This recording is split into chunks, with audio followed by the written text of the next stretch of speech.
dia mbola faletrany miaraka amintsika ao anatin'izao fotoana foy izay fampiahirizantsika amin'ny alalan'ny tenin'Andriamanitra izao a mivavaka isika. Jehovahandriamanitra iray dia misaotra anao hatramin'izay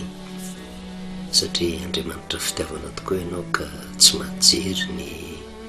loza izay miatra aminay, dia miala ny enina maniraka ny mpanomponao mba ho fananarana. Matetika tsy mino izay tompo satria tsy hitany masonay ianao, tsy azo maintsy-pahitana, ary indraindray na ny zavatra miatra amin'ny fiainanay raha tsy sapanay fa vokatry ny fiodinanay ka manafay ianao noho ny fitiavanao, matetika izay tsy mino an'izany kanefa ianao manoro lalana mba hanananay fiadanana. Dia ny fanahinao masina no ka asa mandrakariva tompo hanokatra ny masom-panahinay tsirairay avy indrindra ny firenena manoloana ny hafatra izay omenao. Dia mitenena indray Jehovah fa mihaino mpanomponao amin'ny anaranao Jesosy, amen. Fa ny miaravantsika amin'ny anaran'i Jesosy a manonona ny fahasoavana sy ny fiadana amin'ny tompo ho amintsika mandrakariva. Ao anatin'ny fampahirezana amin'ny alalan'ny tenin'Andriamanitra isika, ary matetika madiso hevitra ny olona mihitsy ny fandraisana an'izany hoe fampahirezana izany satria dia teny fikasana tsy mikitikitika izay rehetra mety madiso azy fa fampanantenana zavatra ohatrany mahafinaritra ny olona no entina ao anatin'ny teny fampahirezana matetika. Kanefa rehefa tena mijery ny soratra masintsika dia afatra Andriamanitra mampibaribary zavatra anankiroa, dia ny anankiray fiainana, ny anankiray fahafatesana, dia ampahafantarin'Andriamanitra ny vokatry ny fisafidianana ny fiainana, ampahafantarin'Andriamanitra ny vokatry ny fisafidianana ny fahafatesana. Fa mijery vetivety tsika ny Deutéronomia toko 17 mba hatakarantsika an'izay ao anatin'izany ny tokony hisy ny fampahirezana. Deutéronomia toko 17 ny 7:20 ka hatramin'ny 20 afatra melo ilay mpitarika araka ny sitrapon'Andriamanitra dia Mosesy nampitaina tamin'ny fireneny ny Israely. Tsy nisy fanerenana dia mikely akory ary tao anatin'ny afatra izay nentin'i Mosesy fa fametrahana safidy mazava tsara ho an'ilay firenena dia tsy manery izy na izy ankatoa na izy anta, fa nampahafantarina fotsiny izay mety ho vokatry ny fandraisany fanapahan-kevitra. Ary toraka izany keo mitondra antsika ny fampahirezana. Deutéronomia toko 17 ny 7:20 ka hatramin'ny 20 miantso ny lanitra sy ny tany ao anio vavolombelona aminareo fa efa nataoko teo anoloanao ny fiainana sy ny fahafatesana, ny fitahiana sy ny fanozonana, koa mifidianana ny fiainana mba ho velona ianao sy ny taranakao. Dia notian'i Jehovah Andriamanitrao ianao ka hien'ny feony a sy fikitra aminy a, fa izany ny fiainanao sy famaron'ny andronao mba honenanao amin'ny tany izay nianianan'i Jehovah tamin'ny Abrahama sy Isaka ary Jakoba razanao omena azy. Zay le afatra fametrahana safidy mazava tsara sy fanoroana ny olona ny lalina tokony izorany mba handraisany fitahiana sy ahitany ny tena fiainana. Kanefa fampahafantarana ihany keo no mety ho lalan-diso izay izorany ary mampahafantatra ny vokatra izany izy hoe na fahafatesana sy fanozonana dia apetraka eo amikeon-dalana ny olona. Dia toraka izany keo mitondrantsika an'izao fampahirezana izao hoe manana ny safidiny ny olona, manana ny safidiny ny fiangonana, manana safidy ny olona rehetrarehetra na mino an'Andriamanitra na tsy mino, manana safidy ny mpitondra firenena, manana safidy ny minisitra ny gouvernemanta, manana safidy ny vahoaka malagasy. Ary tsy misy fahatezerana eo anatrehan'izay fa mampanampon'Andriamanitra manaiky fandaminan'Andriamanitra. Andriamanitra tsy maneriny ny olona mba tena tsy andeha arak'izay tiany fa mametraka safidy mazava tsara dia mitondra n'izao fampahirezana izao koa ary mitanjona kendreny mba handraisan'ny olona fanapahan-kevitra hisafidiny tsara na izy na ambony na ambany mba hita fitahiana, ahita tena fiainana dia apetraka izany. Kanefa tsy manery akory fa dia fomban'Andriamanitra io ary rehefa maneraka amin'ny mpanompony izy dia izay foana ny zavatra ataony, mampisafidy zavatra anankiroa mampahafantatra izay mety ho vokatry ny safidiny a, dia arakarak'ilay olona ny vokatry ny zavatra ataony ihany no miverina aminy. Ary izay no mahatonga antsika mampahery ary ny tenin'Andriamanitra io tsy mifidy olona hoe le olona madinidinika le olona mahantratra zay ihany ny vatanany tenin'andriamanitra fa na manan-karena na mahantra na manana fahefana na tsy manana fahefana na tena mipetraka eo amin'ny toerana faran'izay ambony na ambany na manamboninahitra na tsy manamboninahitra tenin'andriamanitra tsy mijery an'izany fa mijery ny olona rehetra satria olona zay tsika hoe fahefana ambony indrindra. Ina moa no mahatonga atsika miresaka an'izay tsy afaka tsika tsy jery no toe-javatra misy eo nivo ny firenena ary ny antony afatra de tsy fanakiana na nizanisa fa mba nokafana ny maso ny tsirairay avatra amin'ny ambony ka hatrany amin'ny ambany hoe tena mahitsy eo anatrehan'andriamanitra ve lalaka izorako tamin'ny farantsika de nijery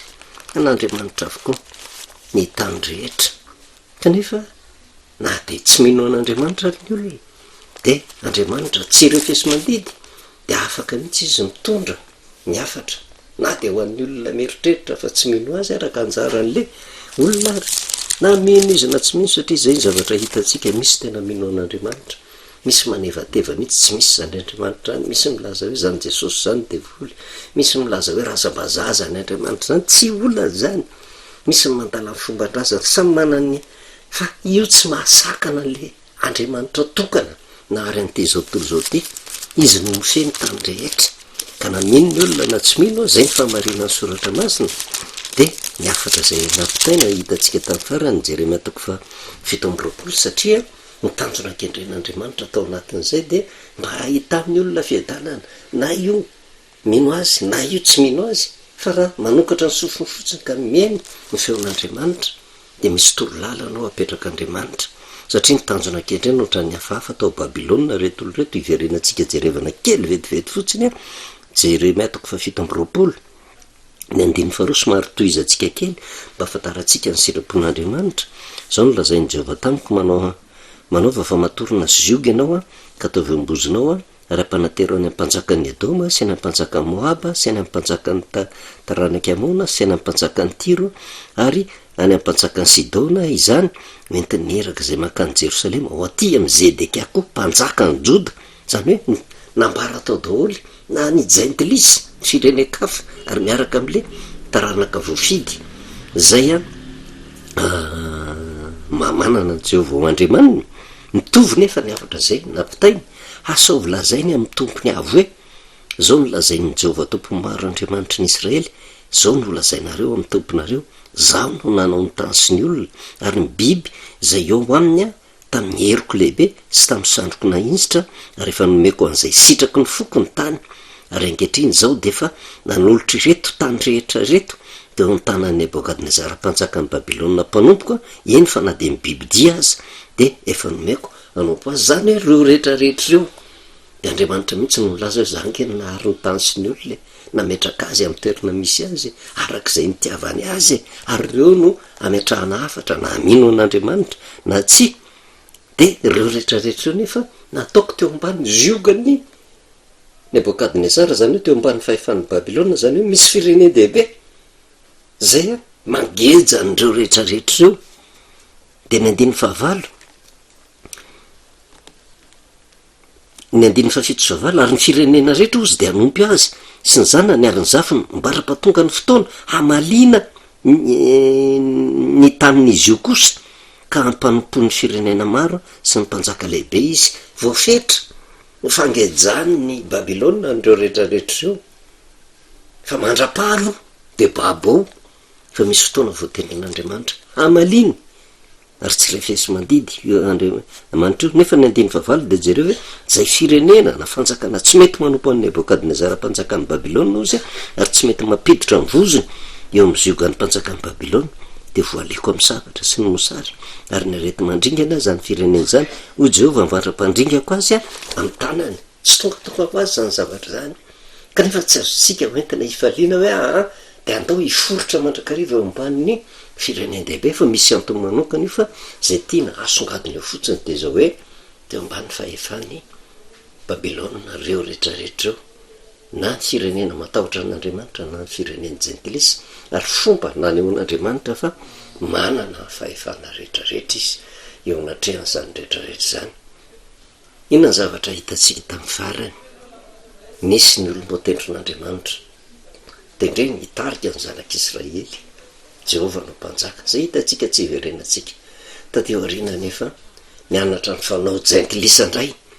le zanak'Israely de nangataka mpanjaka izy de teo le nyresantsika hoe raha tsy mahay mamantatra tsara an'Andriamanitra de tsy mahafantatra mihitsy ny tanjona kendren'Andriamanitra ao anatin'izay satria afangaron'ny olona le sitrapon'Andriamanitra zany hoe le zavatra mitranga eo amin'ny fiainany indraindray na zavatra ratsy zao ara no iainan'le olona vokatra ny safidiny de sitrapon'Andriamanitra zay matetika le zavatra mitranga sitrapon'ny olona fa le olona mafilo de avelan'Andriamanitra ho tanteraka ary matoa avelan'Andriamanitra ho tanteraka iny de zao Andriamanitra te ampiseho am'le olona hoe jereo vary fa tsy nikenareo ny safidiko fa safidinareo de tanterao ary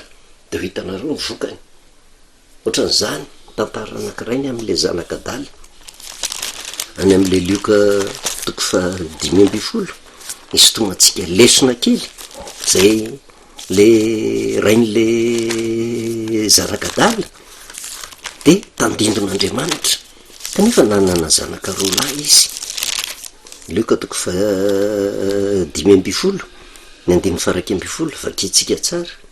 mba afantarantsika hoe tena sitrapon'le rainy de mijanona mitokantranony ary manompo azy ny zanany kanefa rehefa manompoka lehibe le zanany ny 9:12 amin'ny Lioka 5:10 hoe ary Jesosy nisy lehilahy anankiray nanana zanaka amin'ny rahalahy ary izy hoy le zandry moa sy tamindray ndraiky io mioa ny anjara fananana tokony ho de nozarainy tamin'izy ny rahalahy ny fananany no ny afaka kelikely nangon'ilay zandry ny fananandrehetra lasa izy nakany tany lavitra de nandany fananany tamin'ny fiveloman-dratsy tany ary rehefa laniny afaka ny fananandrehetra ozy de nisy mosary mafy tamin'izany tany zany de nahantra izy de nandeha izy ka miankina tamin'ny tompon-tany anankiray tamin'izany tany zany ary de nirahany tany atsaha iandrokisoa ary satriny ameno ny kibony tamin'ny voankazo fihinan-kisoa fa tsy nisy nanome azy safidiny io tsisy azo le rainy atao mioandro fananako mety nisy ny fananarana be deabe natao tamin'izany vanim-potoana zany fa ny zavatra mitranga niziriziry ohatrany tsy zakany tsony le fiheziny rainy de ina ny azo ny rainy natao andanary de mena azy ny fananany niala teo anatrehany reny inona ny vokany mosary rehefa ny 9:10 raha nody ny sainy de hoy izy indrisy maro ny olona karameny ndraiky manakanina be deabe fa zao kosa maty mosary eto iainga ka hody any amin'ndraiky ka anao aminy hoe raiko efa nanota tamin'ny lanitra sy teo anatrehanao ka tsy mendrika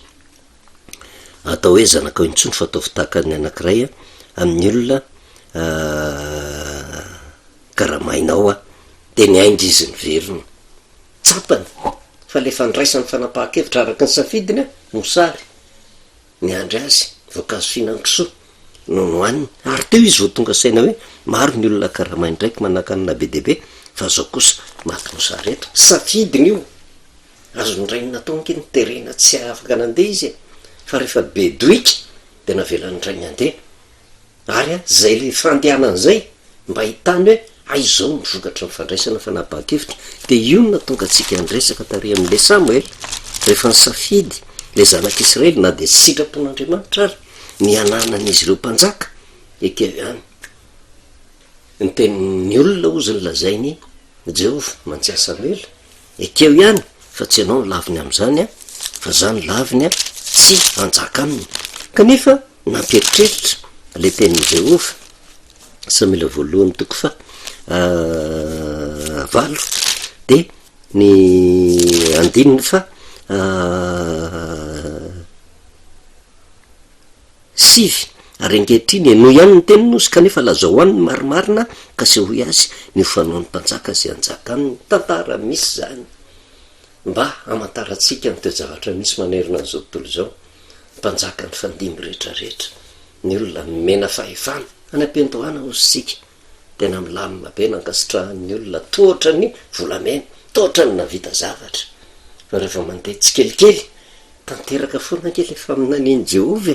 10 sy manaraka nambarany Samuel tamin'ny olona zay nangataka mpanjaka taminy ozy ny teny rehetra zay milazain'i Jehova ary izy zao ny fanao mpanjaka zay anjaka aminareo ny zanaka roa lahy de alainy ho tendreny ho amin'ny kalesiny a sopitaingitsovaliny a iazakazaka eo anylohany kalesiny tam'izany moa mbola tsy misy tomobilina tsy mbola misy moto fa zay no fanaon'ny mpanjaka zany hoe mba hampisehoana ny voninahiny a de misy melo lalana manaitra ny olona rehetra andalo ny mpanjaka fa misy akisanareo alalao ny lalana iazakazaka eo anylohany kalesiny ho tendreny ho mpife arivo sy ho mpife dimampolo zay le fahefana hapetrany fa tsy fahefana napetrak'Andriamanitra fa zay ny sitrapon'le zanak'olombelona iasa ny taniny sy jinja ny voka ary anao ny fiadiny sy ny fanaka momba ny kalesiny tena hikarakara azy anompo tanteraka azy mihitsy ary ny zanakareo vavy alaino mpangaroaro ny zavamanitra ary mpahandro sy mpanao mofo ary ny tsara indrindra mitsahanareo sy ny tany-balobokарeo sy ny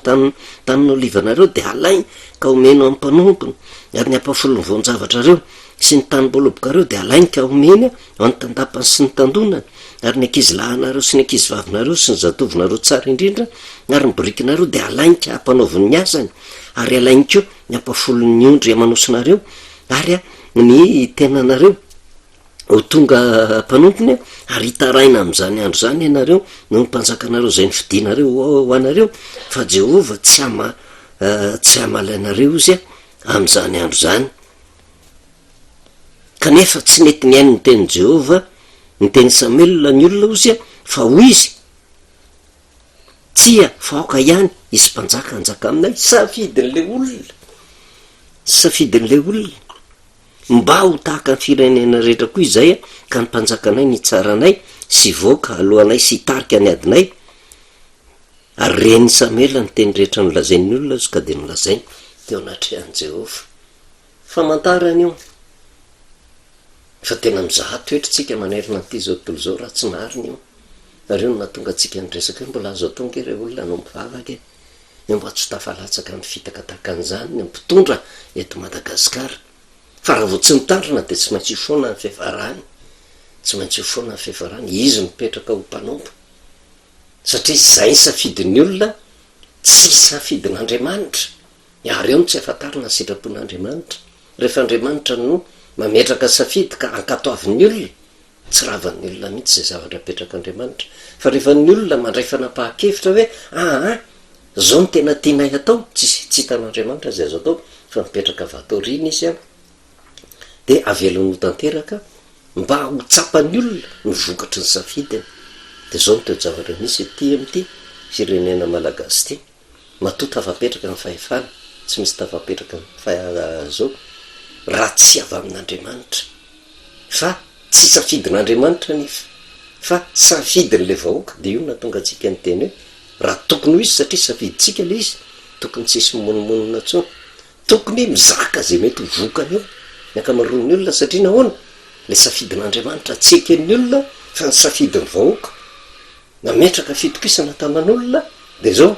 ny anjaratsika zany de rehefa tanteraka ny safiditsika de mankatò fotsiny de tantazanao zay vokany na soa na ratsy fa ny zavatra mitranga nefa nylazain'i Jehova hoe tsy ataty angele olona fa hitaraina ihany ozy izy am'izany andro zany ianareo no ny mpanjakanareo zay ny fidinareo ho anareo fa Jehova ozy tsy amala anareo asambatratra an'izany tsika raha zavatra hita teto tsy misy grevy ange natao teto fa de fangatahana tsotra fotsiny zany mba ho hitan'ny olona ny vokany fa mbola misy keo na de zanak'Israely efa hitatsika tamin'ny voalohany hoe misy mpitarika napetrak'Andriamanitra ny grevy ny zanak'Israely fa mbola misy keo grevy hafa ary io vokatry ny nataon'ny mpanjaka koa no natonga an'le grevy de inona ny zavatra mitranga niteraka zavatra ratsy teo nivony zanak'Israely zany de sotomatsika lesona ihany satria ao anatin'izay tantara zay no ahitatsika mitoepanatoko ny anana ny mpitondra rehetra raha tia haharitra eo ny fitondrana izy fa mijeritsika ny mpanjaka voalohany toko faharoa folo isotomatsika lesona indray ary zany rehetrarehetra zany de tonga am'le fiteny hoe atsipy ny tady eny atandroko ny io atsipy ny teny any am-pony mahalala andiditsika no mandray lesona eo anatrehan'izay mba tsy ho tonga amitsika ny zavatra ratsy fa raha tapa-kevitritsika na safidin'ny vahoaka ary io ka tena mahay miaino ny feon'Andriamanitra de misy zava-tso foana Andriamanitra tsy anameloko amin'ny olona mihitsy na de safidin'le vahoaka ary no mametraka an'izay tiany atao manitsy fotsiny andriamanitra vataoriana tsy mitsaritra andriamanitra fa miteny mananatra ka raha makatony tenin'andriamanitra de misy lala nataon'andriamanitra mba atonga fiadanana ho an'le olona aty am'mpanjaka voalohany toko 12 ny zavatra nitranatonray de ty tany am-pindohana satria rehefa nangataka mpanjaka ny zanak'Israely de naken'i Jehova zany a de Saoly ny voalohany mpanjaka voalohany zay a nitondra ny zanak'Israely araky ny teny Jehova hoe ekeo ihany ny tenin'ny olona fa tsy ianao ny laviny am'izany fa zany laviny tsy anjaka aminy fa tsy naharitra Saoly mitambatra ny zanak'Israely 12 tao anatin'izany rehefa maty Saoly de Davida indray no nandimby azy mbola nitambatra ny foko ny zanak'Israely 12 fa de hitatsika rehefa mamaky an'izany tantara zany tsika misy fahadisoana foana nataon'ny Saoly misy keo fahadisoana nataon'ny Davida fa rehefa tsy teo amin'ny fitondrana ntsony Davida mbola nitambatra anankiray ny zanak'Israely de nandimby azy Solomona zanany ary Solomona io ny avaka tany amin'ny am-pindohana de tena natoky an' Jehova de nitenenin' Jehova mihitsy tsy misy mpanjaka endry sy manan-karena sy be voninahitra takan'ny Solomona tany aloha tsisy takazy tamin'ny andro zay niainany tsisy takazy aty aoriny kanefa inona ny fiafarany Solomona nanambady arivo ary nivady zay nalain'io a de zao olona mpanompo sampy daholy ary lasa mitondra faisana hatramin'ny zanak'Israely tsy maintsy niodina foana de marina foana le tari amin'ny Samuela voalohany tari zay mety ho toetra ny mpanjaka aminy ambarao aminy rehefa tonga teo amin'ny Rehoboam zanaky ny Solomona am'izay ny fanjakany de tamin'ny andro Solomona ke talohan'ny afatesany efa nitondra faisana ny zanak'Israely vokatry ny fiodinany tamin'Andriamanitra nampitondra enta mavesatra ny zanak'Israely ary nanomboka mikaraikina ny zanak'Israely tamin'izany a de faketsika ny mpanjaka voalohany toko 12 ny andiny voalohany a ka hatramin'ny andiny fafito aloha no jerevantsika misy afatra apetrak'Andriamanitra ary Rehoboam ozy nakany Sekema fa tany no efa nalehan'ny Israely rehetra ampanjaka azy efa maty Solomona io ary lalàna teo amin'izay de ny zanany no mandimby azy raha nandre izany Jeroboam ozy zanaky Nebata fa izy mbola tany Egipta zay nalehany a tamin'izy nandositra ny ala teo natrehan'ny Solomona nianjehan'ny Solomona mihitsy izy de zay no natonga azy nandositra lasa tany amin'ny firenen-kafa i Jeroboam satria alany Solomona de rehefa maty Solomona de naniraka naka azy ny olona mivereny ianao matsy an' Jeroboam ary io Jeroboam io nefa mpanompon'ny Solomona fa tsy zanaky Solomona tsy izy io no voatendry ho mpanjaka de tonga izy sy ny fiangonana de ny Israely rehetra ka niteny tamin'ny Rehoboam hoe zany hoe nanana mba fahendreny lasa nanantona any Rehoboam zay andimby ny fanjakana hoe tena nangataka nisy tolona ny takiny fangatahana tamin'ny Rehoboam hoe rainao izy de nampitondra zioga mavesatra anay fa ty kosa mibi aminao ka mba hamaivano ny fanompona mafy tamin'ny rainao sy ny zioga mavesatra zay nataony taminay de hanompo anao izahay nametraka condition nisy zavatra ny takena nisy zavatra ny tolomona de taka ny toe-javatra nisy tety hoe ny fitakena le zo fototra tokony hiainany malagasy jiro sy ny rano hamaivano vahao io olana io de tonga teo daholo fitakena maro rehetrarehetra tamin'le mpanjaka teo de hoy izy taminy namaly Rehoboam mandehana aloha izy ka raha afaka telona de mankanisa ty amiko indray a lasa ny olona nangataka le olona fa Jeroboam mimpitondra tena ary Rehoboam mpanjaka ozy a nakahevitra tamin'ny zokiolona zay nitoetra teo natrehan'ny Solomona ray fony fahavelona ka nanao hoe ahoana ny hevitra omenareo avalon'ny vahoaka ary ty no amaranantsika azy fa tohizatsika hoe nisy fahadisoana tao fa saingy hatreto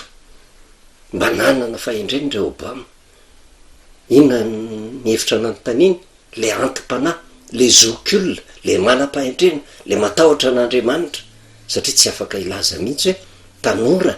anana experience mihoatra lavitra noho ny ray aman-dreny de reo no natonona de zay le toro hevitra tena tsara avy amin'le ray aman-dreny de hoy ireo taminao zay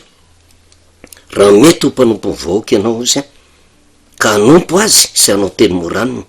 de ho mpanomponao mandrak'izay izy ao le secret raha te hipetraka eo amin'ny fitantanana tsy anao no tompona tsy anao no anao teny mahery tsy anao no anenjika fa raha manaiky fotsiny ianao izy ho mpanompo ny vahoaka ka hanompo azy de manao teny moraniny de ho mpanomponao mandrak'izay izy tsy hitan'ny olona io satria nahoana tafalatsaka tare am'le Samuel voalohany toko fahavalo le toetra ny mpanjaka rehefa tonga teo lasa tena miopapana tanteraka am'izay teto nefa andray ny fitondrany Rehoboam nanariny le antim-panahy raha mety ho mpanompo ny vahoaka ianao ka anao teny moraniny de anompo anao mandrak'izay izy barainga mipetraka nefa am'izao vanim-potoana zao mahay miaino ny antim-panavy ny fahefana zay misy marina fa mpanjaka zany ange mana ny fahefana zany fa ny mpanjaka rehetra voatendry tao anatin'ny soratra masina de nahay miaino ny feon'ny mpaminany ny antim-panahy de diavana hevitra kanefa tadidio tena antim-panahy marina avy any nandraisana sosikevitra mba hitantanana ny firenena fa io ihany lalana tsy mitady olona irehare tsy mitady hitady voninahitra tsy mitady mpitantana zay tena metraketraka fa ny zavatra andrasan'ny vahoaka araky ny teny ny antim-panahy tena mpitantana manompo vahoaka manao teny moraniny am'izay vanim-potoan'izay manaiky azy mandrak'izay ny dikany tarana ny faramandimby no hitantana ny firenena eo anatrehan'izay ary zay no teny apetraky sika hatreo moa fa ho hitatsika ny fanapaha-kevitra nyraisin'ny Rehoboam fa nisy zavatra ny takeny reto fireneny zanak'Israely reto eo ampendrasana ny valiny hoe mahamaivana mafy ny zavatra menjady aminay tamin'ny andro nondrainao hoe fa mby eo aminao ny fanjakana hamaivano zany de andana lozo nyverina ny eritreritra tsara satria tsy voasamba ny hitondra ny fanjakana nantany ny zoky olona izy de io ny valiteniny zoky olona tena fandray amin'Andriamanitra raha mety ho mpanompo ny vahoaka ianao ka anao teny moraniny de hanompo anao mandrak'izay izy ary eo no ametrahana fanontaniana amintsika hoe manahoana fitondrana zay mipetraka ireo tsy mipetraka amin'ny filoha fotsiny prime ministre ministre ny gouvernemanta ray manontolo zay tompona andraikitra voatendry tompona andraikitra manompo vahoaka ve manao teny mora amin'ny vahoaka ve kanefa na inona nina zavatra mitranga araka ny tenitsika hoe tsy andehantsika hitsara kanefa mampitodika atsika amin'Andriamanitra hoe ianao ihany ny feo an'Andriamanitra raha te hitoetra mandrak'izay ka tena ho ankasitrahany vahoaka ny zavatra tiatsika inge de hoe hanompo